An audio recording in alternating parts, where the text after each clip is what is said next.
खुदा दे खूबसूरत नाम च तुहानूं सलाम पहुंचे। मैं नवीद मसीह। रात ਨੂੰ इंडिया ਵੱਲੋਂ हमला होया साडे पाकिस्तान ਦੇ ਵਿੱਚ। ਇਹ ਪਿੱਛੇ सारा एरिया नज़र आ रहा। सारे लोग गुस्से ਦਾ ऐलान कर रहे हैं कि ਅਸੀਂ नाराज़ हाँ।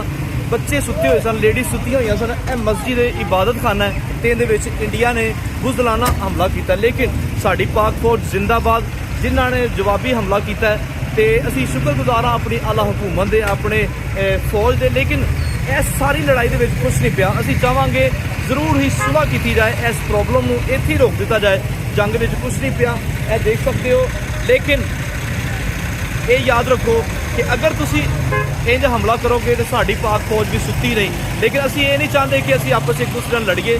कि मेरा शैल्टर होम है लाहौर दे विच, मैं चाहांगा इस पूरे पिंड वास्ते कितों कोई एमरजेंसी होवे, कोई ऐसी प्रॉब्लम होंदी है तो मैं अपने शैल्टर होम दे विच अपने पाकिस्तानियों नूं दावत देवांगा। अगर किसी हॉस्पिटल विच तुसीं आंदे हो, लाहौर का कोई हॉस्पिटल उत्थे विच तुसीं आंदे हो, मेरा फोन नंबर फेसबुक के नाल लगा होया है, तुसीं मेरा कॉन्टैक्ट कर सकते हो। मैं अपने Facebook they which number add किया होया है कि अगर किसी ने कोई प्रॉब्लम होंदी, कोई एमरजेंसी साडे पाकिस्तान च लगदी है, पंजाब च लगदी है, मैं अपने शैल्टर होम दे विच अपने पाकिस्तानियों नूं दावत देवांगा।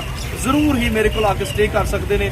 हॉस्पिटल दे विच अगर तुहानूं जगह नहीं मिलती तो तुसीं मेरे को आ सकते हो। अगर इस एरिया नूं साडी पाक फौज खाली करांदी है तो तुसीं साडे कोल आके स्टे कर सकते हो। Thank you so much.